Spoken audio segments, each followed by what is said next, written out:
जय हिंद दोस्तों, कैसे हैं आप लोग। उम्मीद है आप लोग अच्छे होंगे, मस्त होंगे, स्वस्थ होंगे, जबरदस्त होंगे। आज की इस वीडियो में हम देखने वाले हैं पाषाण काल को, जैसा कि यहाँ पर लिखा भी है। तो पाषाण काल को समझने से पहले कल की वीडियो में हमने देखा था इतिहास के कितने भाग हैं। अगर आप लोगों ने उस वीडियो को नहीं देखा तो हमारे इसी वीडियो के डिस्क्रिप्शन बॉक्स में उसका लिंक दे रखे हैं, जाकर के चेकआउट कर लीजिएगा। लेकिन लेकिन लेकिन इस वीडियो को देखने के बाद समझ गए, क्योंकि इसका अभी नोट्स भी बनाना है। जो हम अभी लिखवाएंगे इसका नोट्स आप लोग को साथ साथ में बनाना है, और कुछ हम बोल कर भी आपको लिखवाएंगे, तो उसको भी आप लोग को नोट्स बुक में नोट्स करना है। ठीक है, चलो तो हम देखेंगे पाषाण काल। पाषाण काल को हम लोग पत्थर का समय भी कहते हैं, क्योंकि पाषाण काल में जो आदि मानव था उसका हर चीज पत्थर का था। कोई भी औजार हो, कोई भी चीज हो तो वो पत्थर की था। हर तरफ पत्थर ही पत्थर थे, इसलिए हम उसे स्टोन एज कहते हैं, यानी कि पाषाण काल कहते हैं। समझिए, पाषाण काल को तीन भाग बांटते हैं: पूरा पाषाण काल, मध्य पाषाण काल और नव पाषाण काल। लेकिन हम इस पाषाण काल को हम तीन भाग में क्यों बांटे? क्योंकि पाषाण काल के जो हमें साक्ष्य मिले हैं उसमें पत्थरों में विविधता देखने को मिली। यानी कि जो प्राचीन काल का जो आदि मानव था वो अलग अलग तरह के अलग अलग समय पर, यानी कि जैसे मध्य पाषाण काल में वो अलग तरह का उपकरण उपयोग करता था, नव पाषाण काल में अलग तरह का उपकरण उपयोग करता था औजार, पूरा पाषाण काल में अलग तरह का। तो यानी पत्थर के ही थे, सब पत्थर के ही औजार थे, पत्थर के उपकरण थे, लेकिन अलग अलग प्रकार से। जैसे पूरा पाषाण काल में बड़े पत्थर हुआ करते थे, बड़े पत्थर के औजार हुआ करते थे, बड़े बड़े औजार। लेकिन उससे छोटा इसमें आ गया, तो इसलिए उसे मध्य पाषाण काल कह दिए। उससे छोटा नव पाषाण काल में हो गए, और इसमें तो इसे ही हम तीन भाग में बांट दिए, समझ गए पाषाण काल को। तो एक बार इन सब का टाइम पीरियड भी एक बार देख लेते हैं कि इनका जो समय काल है वो कहां से कहां तक है। तो पूरा पाषाण काल जो है इसका जो टाइम पीरियड है वो है 5 लाख से, ऐसे लिख दें चल जाएगा, एल यानी लाख, 5 लाख से 5 लाख साल से 10,000, हजार को ऐसे लिख दें 10,000 10 के वर्ष पूर्व तक। यानी कि 5 लाख साल से 10,000 साल तक का जो समय है उसे हम लोग पूरा पाषाण काल का समय कहते हैं। और जो मध्य पाषाण काल है इसका जो टाइम पीरियड है वो 9,000 वर्ष पूर्व से 4,000 वर्ष पूर्व तक है। कहां तक है? 4,000 वर्ष पूर्व तक है, समझ गए। अब जो नव पाषाण काल है इसका जो समय पीरियड है वो 7,000 वर्ष पूर्व से 1,000 वर्ष पूर्व है। अब कहोगे भैया यहाँ तो 4,000 लिखे, यहाँ 7,000, यानी कि ध्यान देना जो मध्य पाषाण काल है नव पाषाण काल है दोनों लगभग मिलते जुलते हैं, ठीक है, यानी कि एक दूसरे में बंधे हैं, समझे। देखो एक कोई तो बदलाव करेगा नहीं, धीरे धीरे धीरे धीरे बदलाव होगा। तो ऐसे ही यहाँ पर ऐसे हुआ, समझ गए। ठीक, तो अब हम बात करेंगे अभी इस वीडियो में सिर्फ पूरा पाषाण काल के बारे में। मध्य पाषाण काल और नव पाषाण काल का वीडियो कल आपके पास पहुंचेगा। ठीक, तो अभी हम जो बात करने वाले हैं वो पूरा पाषाण काल के बारे में देखने वाले हैं कि पूरा पाषाण काल के कौन कौन से औजार थे, उनको क्या कहते थे, वो हमें कहां से प्राप्त हुए। तो इन सभी बातों पर आज हम चर्चा करने वाले हैं। और आपको नोटबुक में नोट भी करना है, जो यहाँ पर हम नोट्स करवाएंगे और जो आपको बोलेंगे, समझ गए। चलो, सो पूरा पाषाण काल, पूरा पाषाण काल का जो आदि मानव था वो कौन सा उपकरण यूज करता था। यहां लिखना है परस्पर उपकरण, यानी कि जो आदि मानव का जो उपकरण था वो क्या था। सो पहला उपकरण, क्योंकि सब पाषाण काल के ही भाग है, पूरा पाषाण काल है, तो इसमें भी पत्थर ही होगा। तो क्या है कि जो आदि मानव था वो गोले पत्थर को, जो गोल मटोल पत्थर हुआ करते थे उन्हीं को क्या कहा उसने, पेबल कहा, समझे ना। यानी गोल मटोल पत्थर को वो पूरा पाषाण काल का जो आदि मानव था वो उस पत्थर को पेबल कहा, समझे। तो इसको लिखना भी है, गोल गोले पत्थर, पत्थर को पेबल, ध्यान देना, पेबल कहा गया, ध्यान देना, यहां पर ये हाईलाइट रखना है। तो जो गोले पत्थर थे उन पत्थरों को वो आदि मानव क्या कहा गया, वो क्या कहते थे, पेबल। यानी जो गोल मटोल पत्थर थे उन्हें पेबल कहा। और एक बात इंटरेस्टिंग बात यह है, मान लो ये गोल पत्थर है, समझिए, ये गोल पत्थर है और वही आदि मानव दूसरा गोल पत्थर उठाया और इस पर फेंक मारा, तब क्या होगा, ये पत्थर टूट जाएगा, कोई छोटा टुकड़ा निकलेगा, कोई बड़ा टुकड़ा नहीं निकलेगा। यस, तो जो बड़ा टुकड़ा हुआ होगा उसे आदि मानव क्या कहा, उसे और उपकरण कहा, क्या कहा, और उपकरण, समझे। और जो छोटा टुकड़ा निकला उसे फलक कहा, क्या कहा, फलक, समझ गए। यानी कि अगर गोला पत्थर रहेगा तो उसे पेबल कह दिया, और उस गोले पत्थर को अगर तोड़ दिया तो जो छोटा टुकड़ा रहेगा उससे क्या कहा, फलक कह दिया, और जो बड़े टुकड़ा रहेगा उसे कोरोपण कह दिया। तो इसको भी लिखना है, नोट करना है। तो बड़े पत्थर के औजार को क्या कहा, और उपकरण कहा। और जो छोटे पत्थर के औजार थे, छोटे पत्थर के औजार को फलक कहा, क्या कहा, फलक, और यहां पर और उपकरण कहा, समझ गए। यानी गोला पत्थर पूरा है तो उसे आदि मानव क्या कहा, पेबल कहा, और उस गोले पत्थर को दूसरे गोले पत्थर पर मार दिया तो उसमें जो छोटा टुकड़ा निकला उससे फलक कहा, और जो बड़ा टुकड़ा निकला उससे ही और उपकरण कह दिया। सिंपल जी, बस इतना इसमें उपकरण उसमें से प्राप्त हुए, क्योंकि बस पत्थर ही पत्थर थे, पूरा उनका जीवन पत्थरों में बीता था। तो अब हम बात करेंगे कि आखिर ये जो पत्थर जो हमें मिले ये कहाँ कहाँ से मिले, यानी प्रमुख स्थल कौन कौन से हैं। तो लिखना है प्रमुख स्थल, प्रमुख स्थल, वो प्रमुख स्थल कौन कौन से हैं।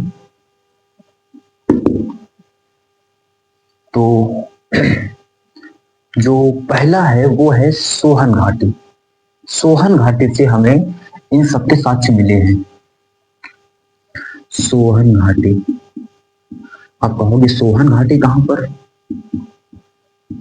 वर्तमान में सोहन घाटी कहां पर है। तो ध्यान देना भैया कि सोहन घाटी जो है ये पंजाब में है। कहां पर है, पंजाब में।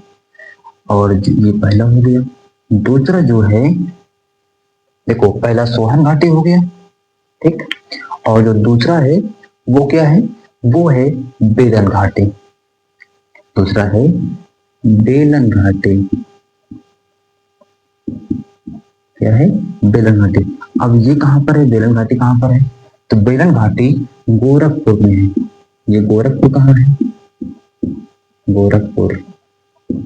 ये गोरखपुर कहां पर है, तो ध्यान देना, गोरखपुर उत्तर प्रदेश में है।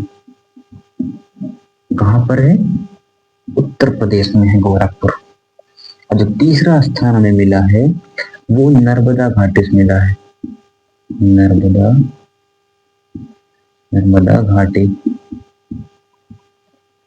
नर्मदा घाटी से, ये नर्मदा घाटी कहां पर है, मध्य प्रदेश में है। मध्य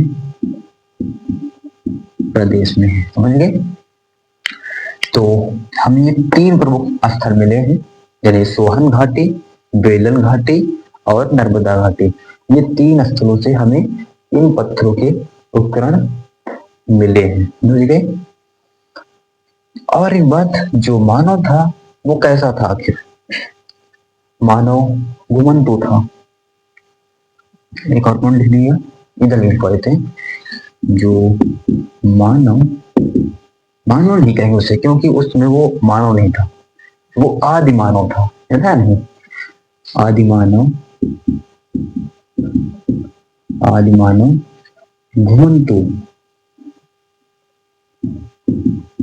घुमंतु और शिकारी था, क्योंकि वो शिकार भी तो करता था, शिकारी था। ऐसा नहीं, शिकारी था नहीं, शिकारी जीवन जीता था, शिकारी जीवन जीता था।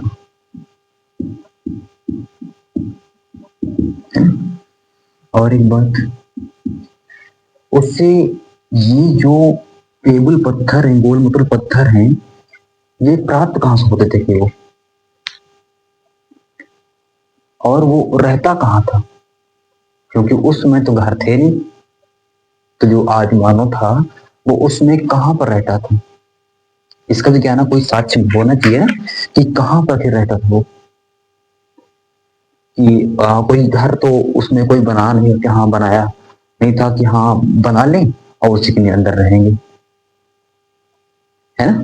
तो जो आदि मानव था वो पहाड़ों के तलहटी में रहता था, यानी पहाड़ों की जो नीचे सबसे जो रहती है भाग, वहां पर पहाड़ों, आदि मानव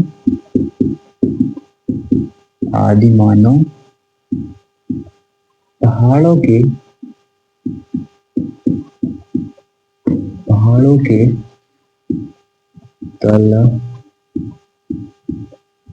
तलहटी के पास जल के समीप, जल स्रोतों के समीप रहता था, समझ गए। देखो जो आदि मानव था वो पहाड़ों के तलहटी के पास जल स्रोतों के समीप रहता था। क्यों, क्योंकि उसे खाना पानी एक ही जगह मिल जाए तो अच्छी बात है, समझे। और जो ये पत्थर हैं, गोली मटोल पत्थर, ये भी नदी पहाड़ के किनारे ही मिलते थे, समझिए। तो इसलिए जो आदि मानव था वो पहाड़ों के तलहटी के पास जहां पर जल पर्याप्त रहता था वहीं पर जाकर वो अपना बसेरा कर लेता था। और वो परमानेंट के लिए नहीं कि हाँ वो बस अब आज वहां पर रह रहा है तो कल भी वहां पर रहेगा, कोई पता नहीं। क्योंकि वो क्या था, वो घुमंतु था और शिकारी था। आज यहां पर है वो, कल दूसरी जगह पहुंच जाएगा, समझे। तो ऐसा नहीं था कि हाँ वो एक अस्थायी जीवन जीता था, नहीं, यहां वहां भागता हुआ, यानी कि जहां पर शिकार मिल जाए वहीं पर शिकार करता और वहीं पर देखता कि जहां पर जल स्रोत निकट रहते थे वहीं पर वो बच जाता था। फिर अगले दिन उठता था, फिर शिकार करता था, घूमता था इधर उधर। अभी जब शाम होती थी तो फिर वो देखता था जल सब कहीं समीप है और लुकने छिपने थोड़ा जगह है और वहीं पर अपना बसेरा कर लेता था, क्योंकि उसमें मानव नहीं था, आदि मानव था एकदम जानवर की तरह। समझे?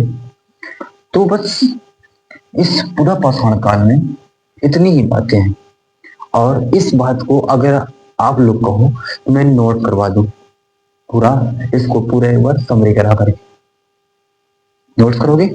ठीक है, तो आप लोग हेड डालिए, हेडिंग पूरा पाषाण काल। हेडिंग रहेगी पूरा पाषाण काल। अब आप लोग लिखिए, हम बोल रहे हैं आपको पूरा पाषाण काल।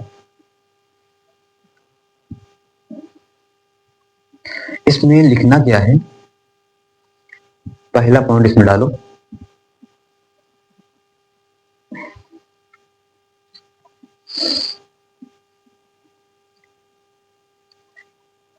लिखो, लिखना है पूरा पाषाण काल। लिखो पूरा पाषाण काल, पूरा पाषाण काल की जानकारी, पूरा पाषाण काल की जानकारी सर्वप्रथम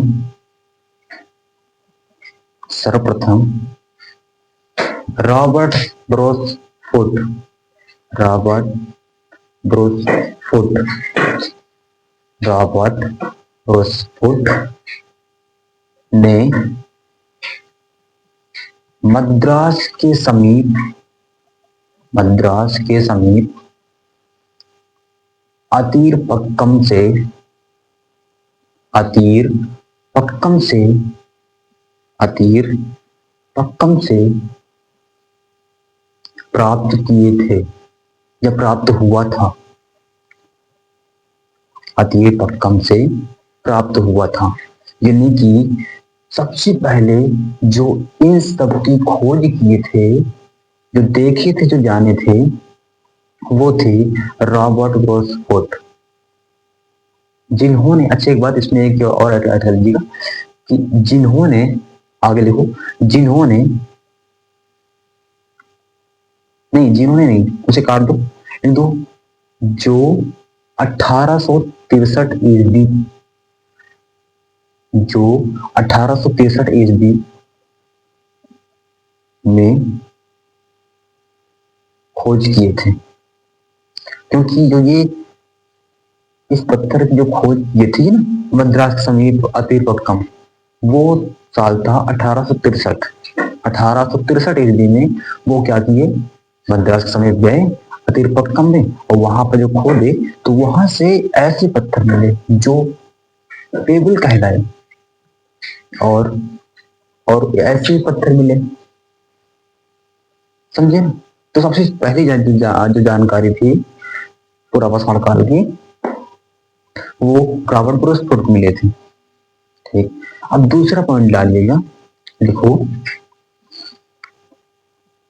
लिखो दूसरा पॉइंट, पहाड़ी नदियों की, पहाड़ी नदियों की तलहटी के समीप, तलहटी के समीप, तलहटी के समीप मिलने वाले, मिलने वाले गोल मटोल पत्थर को, गोल मटोल पत्थर को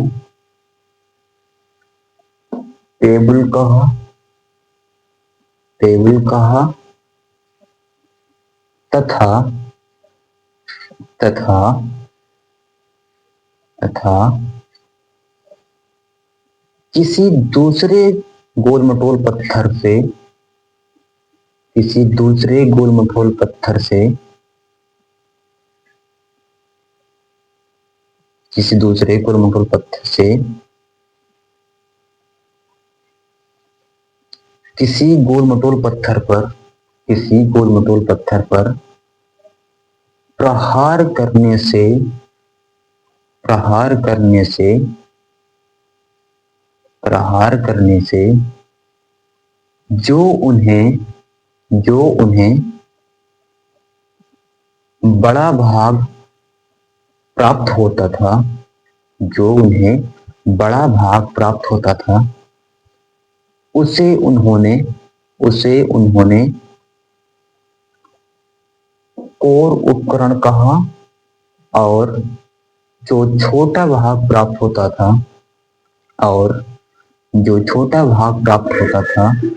उसे उन्होंने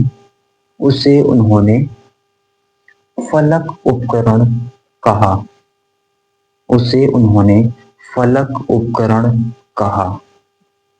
हो गया। अब अगला पॉइंट डालिएगा।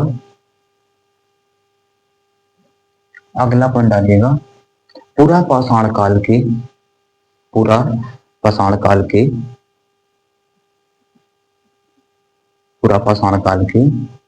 प्रमुख प्रस्तर उपकरण, पूरा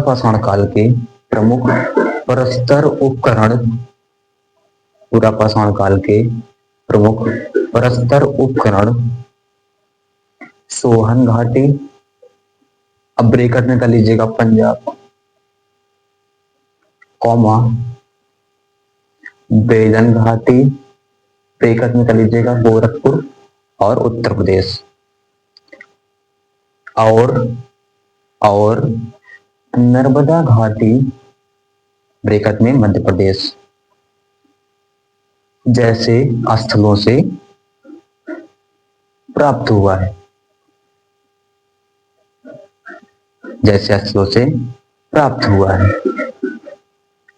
हो गया। अब अगला नेक्स्ट पॉइंट डालिएगा।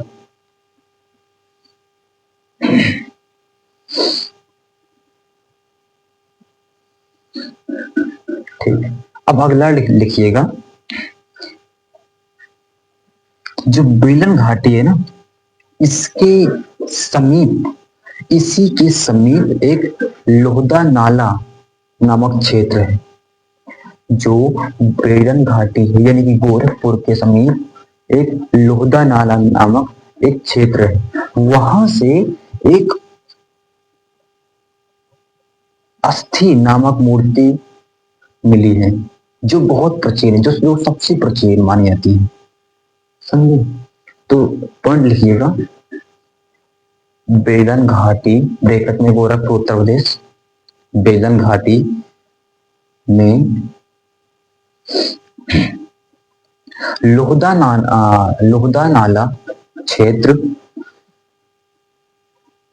नाला क्षेत्र में विश्व की सबसे प्राचीन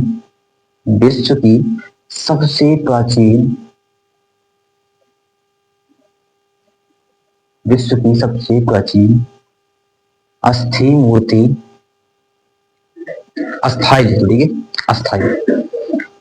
अस्थाई मूर्ति का साक्ष्य प्राप्त हुआ है। हो गया। अब नेक्स्ट पॉइंट डालिए नीचे, अगला पॉइंट,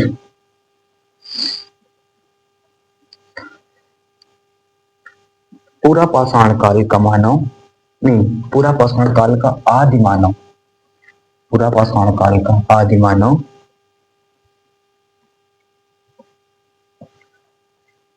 पहाड़ों के तलहटियों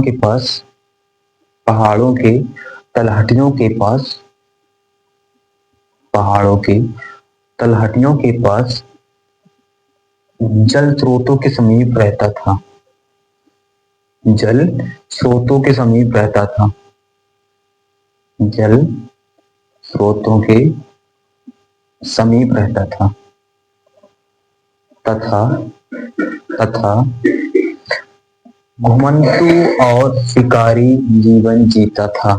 तथा घुमंतू और शिकारी जीवन जीता था। तो ये रहा आपका पूरा पाषाण काल यहीं पर समाप्त होता है। ये अब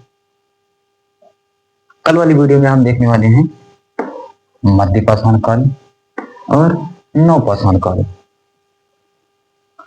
पूरा पाषाण काल आई होप आप सभी को अच्छे से समझ में आया है। अगर कहीं पर भी कोई डाउट है तो कमेंट बॉक्स इस वीडियो को ओपन है, कोई क्वेश्चन पूछ सकते हो। अगर कोई भी थोड़ा सा कहीं पर भी दिक्कत हो, कोई चीज ऐसी हो जो ना समझ आई हो, तो तुरंत हमारे इस वीडियो के कमेंट बॉक्स में कमेंट करना, उसका रिप्लाई जोड़ देंगे, समझे ना। चलो तो अब मिलते हैं कल वाली वीडियो में मध्य पाषाण काल के साथ और नव पाषाण काल के साथ। इसमें क्या क्या है इसको भी समझेंगे। और हाँ, अगर आप लोगों ने प्राचीन भारतीय इतिहास के कितने भाग हैं, यानी इतिहास को हम कितने भाग बांटे हैं, इसको अगर आप लोग नहीं देखे हैं तो आप लोग इसी वीडियो के डिस्क्रिप्शन बॉक्स में जाइए और वहां पर है, उसको देख लीजिए और उसका भी नोट्स बना लीजिएगा, समझे ना। चलो अब मिलते हैं कल वाली में वीडियो में मध्य पाषाण काल और नव पाषाण काल के साथ। तब तक के लिए जय हिंद, वंदे मातरम। और हाँ, इस वीडियो को लाइक और इस चैनल को सब्सक्राइब जरूर करना। Thank you.